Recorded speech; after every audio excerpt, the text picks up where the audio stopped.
Hi, my name is Tanya, also known as SheHacksPurple, and I wrote this book, Alice and Bob Learn Secure Coding.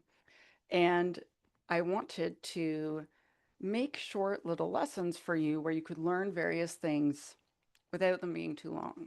I was doing very long streams, and it turns out those are really hard for people to absorb. So I want to give you a couple best practices for securing APIs. So the first thing you want to do is take inventory.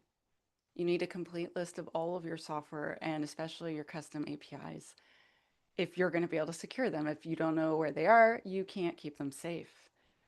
The next thing is you want to have all your APIs that are public accessible behind an API gateway.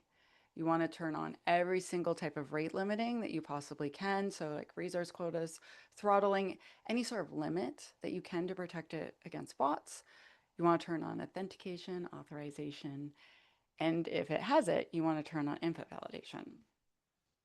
I know I'm just like reading parts of the book to you. It's great, right?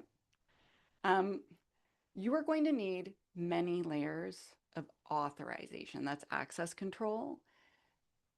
The API gateway is able to tell you like whether or not someone should be even allowed to call the API, but every single function you call, every single record, every single layer down that you go, you need to re-verify that that person has the right to do whatever thing that is, that they have the permission.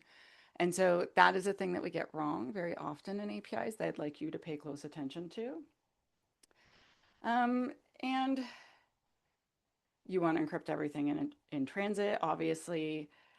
Another thing that sometimes people miss is you want to make sure you use a service account to access the APIs. Once in a blue moon, I'll see developers who use their own personal account to connect to an API or a web app, and then they leave, and it's a disaster, as you can imagine.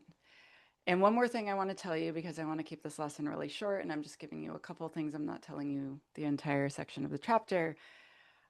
Make sure you have a plan to turn off the old version of the API. If you want to do backwards compatibility, that's totally cool. But if you're supposed to do 6 months of it, at the 6 month mark, you need a reminder. You need to make sure you do something to decommission the old version. I've had many pen testers tell me that if they're testing version 2 point whatever, that they'll call out to version 1 and it answers sometimes. And if it does, it's usually like a really insecure, terrible answer. And they earn their paychecks that day, that's for sure.